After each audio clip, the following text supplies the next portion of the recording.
Os autores espirituais carmelitanos parecem ter recebido a missão de nos lembrar uma das palavras mais profundas do Evangelho. Eis que o reino de Deus está dentro de vós. Sua doutrina é um apelo incessante à vida interior.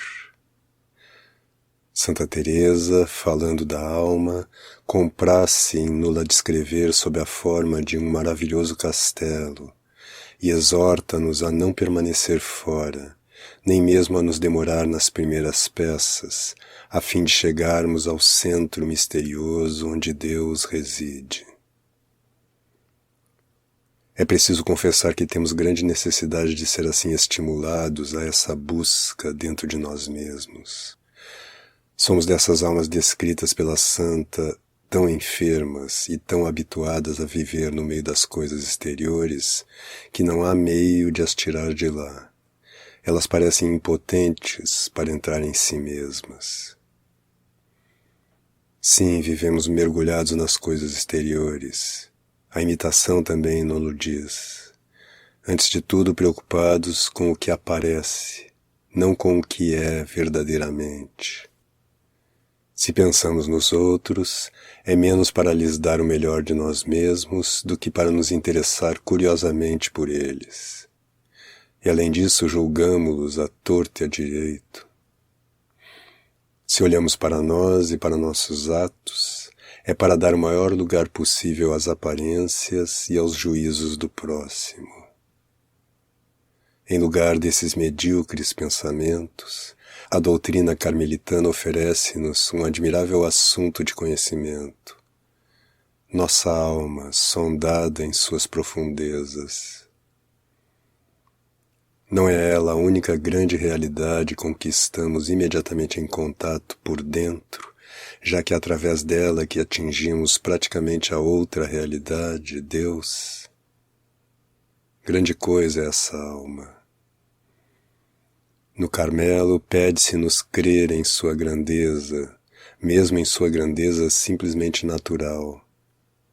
Santa Teresa ouve Nosso Senhor dizer-lhe: minha filha, a alma não é vil, pois é feita à minha imagem.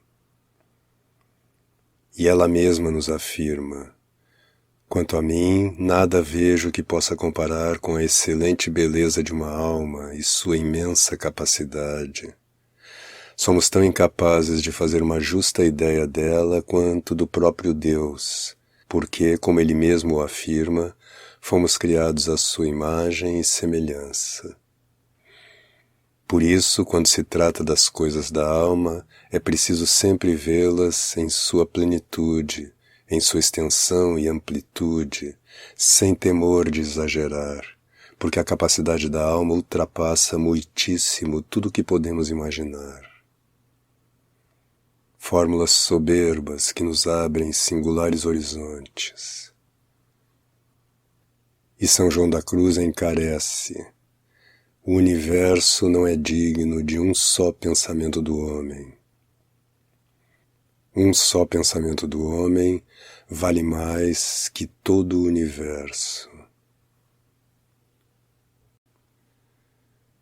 O conhecimento de si, pregado pelos místicos do Carmelo, terá, portanto, esse objetivo tão nobre e tão elevado: pôr-nos em contato com essa suprema realidade da alma, levar-nos a descobrir nossa alma. Eis uma ciência sublime. João de São Sansão o declara: conhecer-se a si mesmo ultrapassa toda a ciência.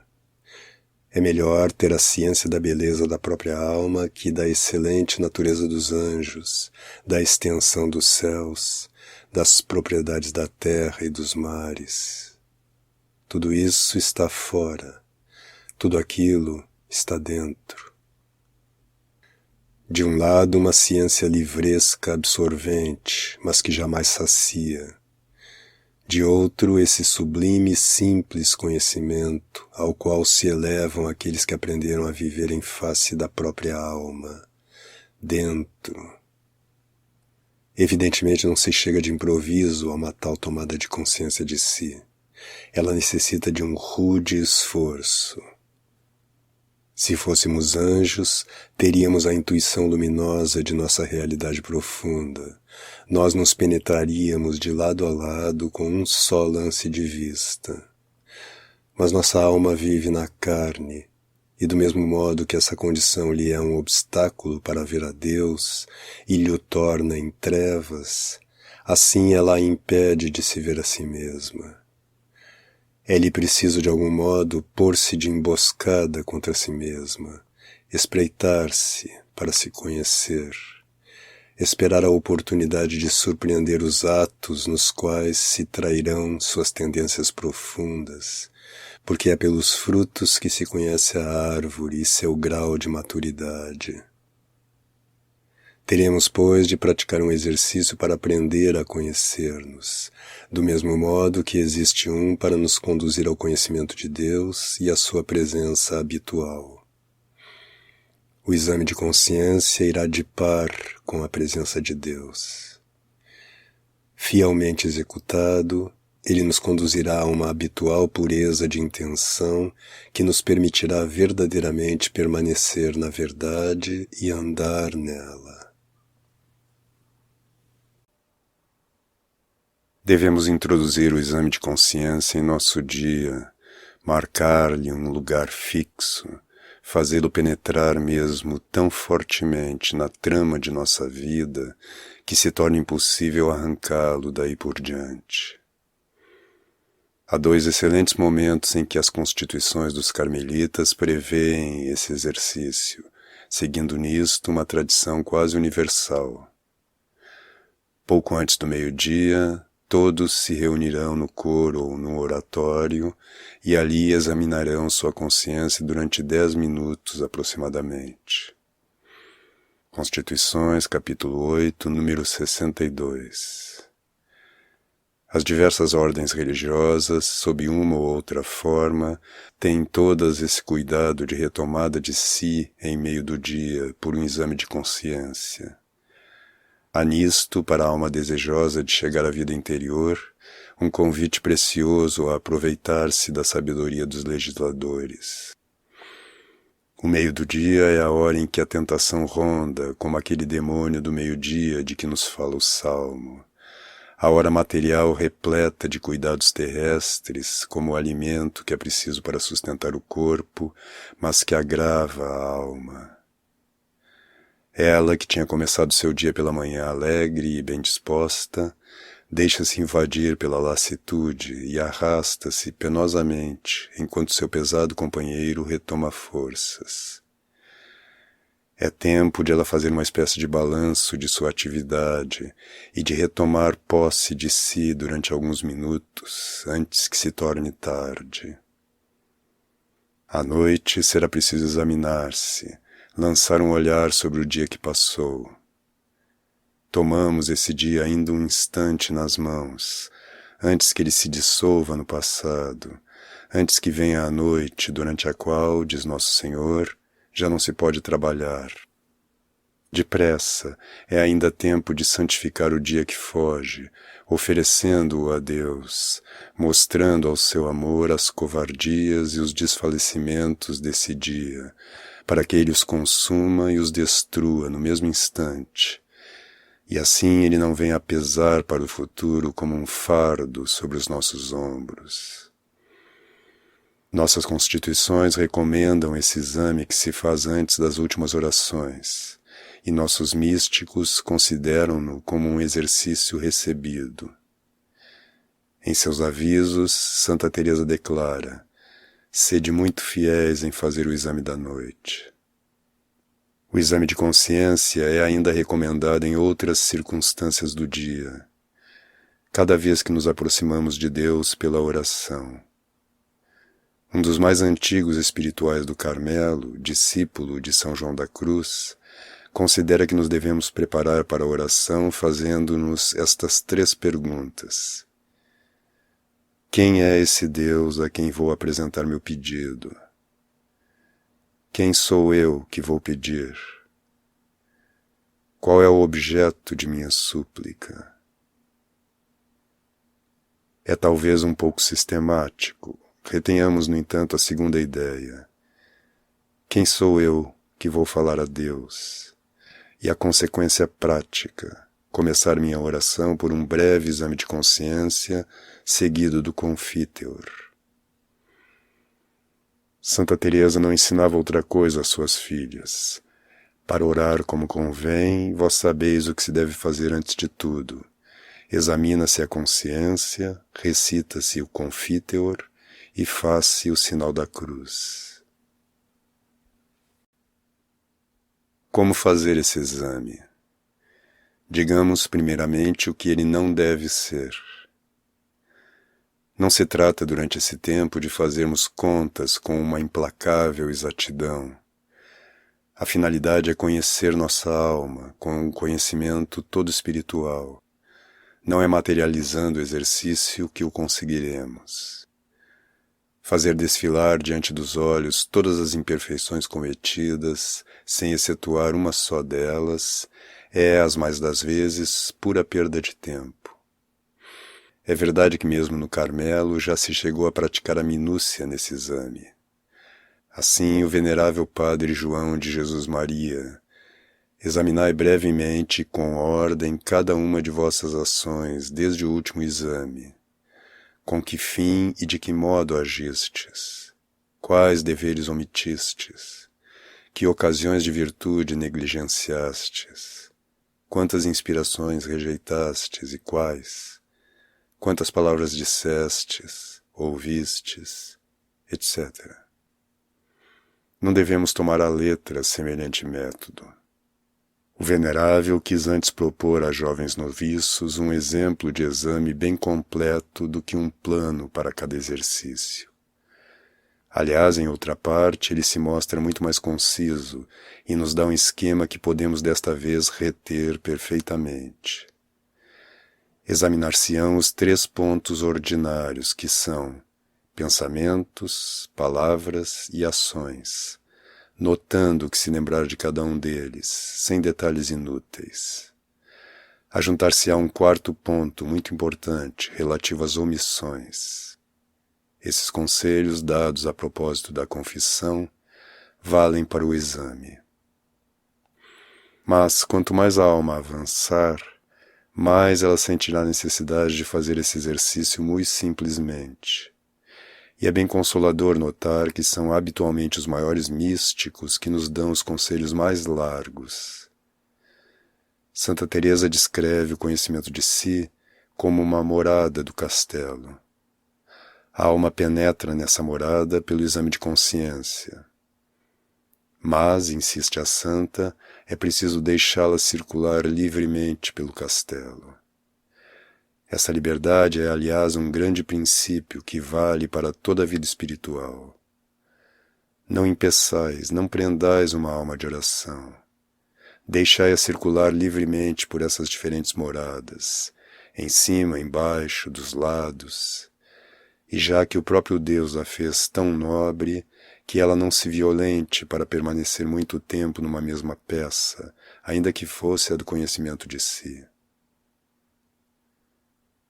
Como semelhante amplidão de vista é animadora, podemos concluir desses textos com que liberdade deverá a alma fazer o seu exame. Não se prenda a ela de modo algum a um método fixo, se este é em clausura, divertindo-a, se ouso dizê-lo, nessa morada do conhecimento de si. E segundo outra imagem belíssima da santa, não a deixando sair de sua colmeia para tomar vôo e ir vaguear de flor em flor como a abelha. O segundo princípio pode se exprimir nesta máxima de São João da Cruz: sem vós, Senhor, nada se realizará.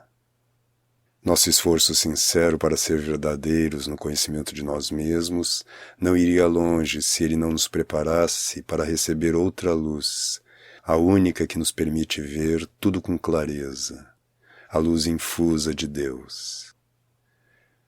João de Jesus Maria sabia-o muito bem e ensinava aos seus discípulos. Pedi a luz da graça divina para ver vossas inumeráveis faltas. Sim, consagraremos grande parte de nosso exame em pedir a Deus sua luz.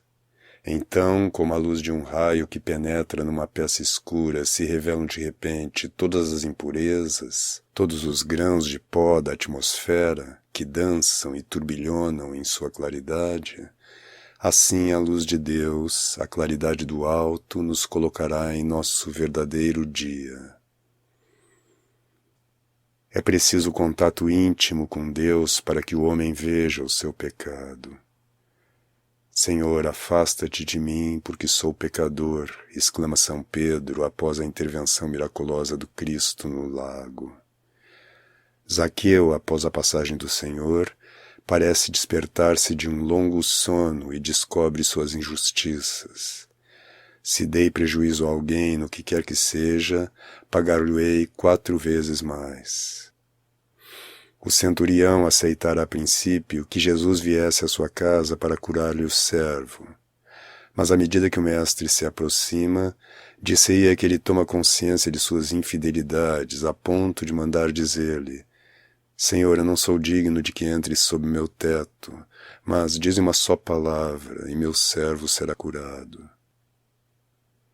É, pois, Deus que, pela invasão de sua luz, nos fará ver em nosso exame nossas faltas tais como são, e nos mostrará nossa miséria, o que nos é muito mais proveitoso do que acreditar nos miseráveis razoavelmente, porque ver nossa miséria é prová-la, é saboreá-la. Graça inestimável. Os contemplativos e os santos, abismados em sua humildade a ponto de nos parecer excessivos, veem claro, eles têm razão. Os raios divinos caem a jorros em sua alma e esclarecem as suas profundezas mais secretas. Todas as pequenas vilanias com que se acomoda a humana enfermidade tornam-se então manifestas em plena luz e acabarão por desaparecer como animais surpreendidos em seus covis. João de São Sanson notou muito bem, depois de São Bernardo, a diferença que existe entre o que ele chama a humildade clara ou razoável, fruto do raciocínio, e a humildade fervente, que nasce da luz infusa de Deus. A primeira se exerce pela razão persuadida e convencida, mas não tem duração. É falsa e mentirosa. Durará quando muito, enquanto durar a influência divina. Porque se há mais razão que amor no motivo da humildade, ela só será fingida e aparente, e jamais resistirá à prova exterior dos homens. Eis porque é preciso exercê-la mais pelo amor que pela razão. Obter-se-á então a humildade fervente. Aqui a razão cede e o homem permanece arrebatado no eterno silêncio, tendo ultrapassado toda a sua inteligência, a sua razão e a si mesmo. Ele vê nesse abismo da luz de Deus o quanto o poder humano é curto e limitado. Tal é a humildade fervente. Terceiro princípio.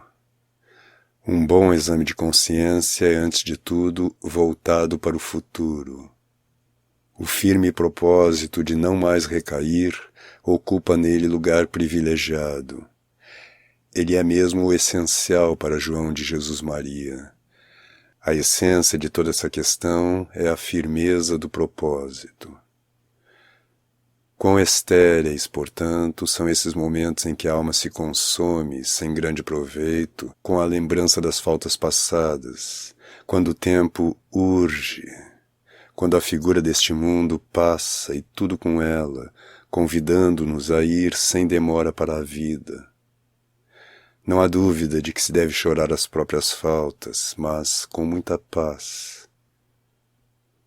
Frei Lourenço da Ressurreição tinha esta palavra encantadora. Quando reconheço ter faltado, concordo e digo, é o que me é ordinário, só sei fazer isto. Eis os sentimentos que tocam o coração de Deus, sentimentos admiravelmente de acordo com o espírito do Carmelo, que nos impele a dar grande espaço à confiança, a pouco contar conosco e mesmo a alegrar-nos de nossa miséria. Lembremo-nos da alegria de Santa Teresa do Menino Jesus ao descobrir em si algumas imperfeições pouco tempo antes de morrer. Então, não nos desanimaremos de modo algum à vista de nossas faltas. Antes, encher-nos-emos de confiança para o futuro. Erguendo-nos de nosso exame de consciência, parecer-nos a ouvir Nosso Senhor dirigir-nos aquela palavra de estímulo e de conforto que Ele gostava tanto de prodigalizar aos enfermos curados por Ele. Vai e não peques mais.